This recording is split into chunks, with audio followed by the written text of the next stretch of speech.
Bonjour à tous et bienvenue sur les tutoriels de ResideClick. Aujourd'hui, nous allons nous intéresser à une fonctionnalité utile après les incidents, la planification des interventions.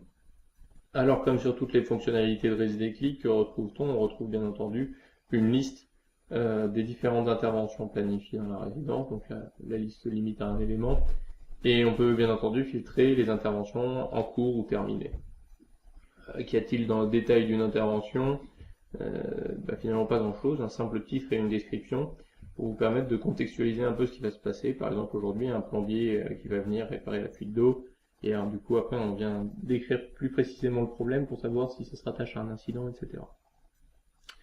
Bien entendu, n'importe quel résident est capable de commenter cette intervention pour avoir plus d'informations, et à tout moment n'importe quel autre résident peut lui apporter précision.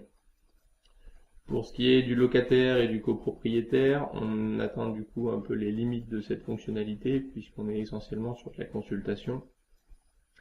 Bien entendu, comme pour toutes les autres fonctionnalités, avec le profil d'un conseil syndical, on se retrouve avec différentes fonctionnalités, c'est-à-dire que vous allez avoir la possibilité de modifier ou supprimer un incident, donc avec les petites icônes, de supprimer un commentaire, car vous êtes modérateur de la plateforme, donc si le commentaire est déplacé, n'hésitez pas à le supprimer.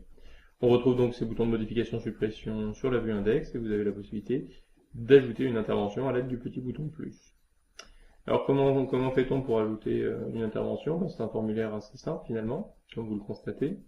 Un titre obligatoire, une date, bien évidemment, puisque c'est un événement qui est fixé dans le temps. L'heure peut permettre d'apporter une précision supplémentaire, mais n'est pas obligatoire. Vous avez ensuite à choisir un statut entre en cours ou terminé. Éventuellement, quand on ajoute une intervention, en général, c'est qu'elle est en cours. Mais n'hésitez pas à modifier l'intervention une fois qu'elle est passée pour informer les résidents. Donc avec cette description également obligatoire, on peut facilement du coup créer cet événement et vous le voyez apparaître dans l'agenda de la résidence. À tout moment, on peut encore une fois le supprimer ou le modifier. Si on le modifie, on retombe effectivement sur ce même formulaire. Et vous voyez donc qu'il est simple de changer le statut de l'événement pour informer les résidents du fait que, par exemple, l'installation de la fibre optique s'est bien passée. Si l'on revient à la vue index, on retrouve donc les deux éléments maintenant qu'on a créés. Et intéressons-nous un petit peu à la vue agenda, c'est qu'effectivement, si on clique sur cette date, on se rend compte qu'on arrive sur une vue calendrier qui nous rappelle un peu tous les événements et les interventions qu'il y a lieu à la date du 31. On retombe donc sur notre intervention que nous allons créer. Voilà, c'est tout pour aujourd'hui. Je pense qu'on a à peu près fait le tour des interventions. À bientôt pour d'autres tutoriels.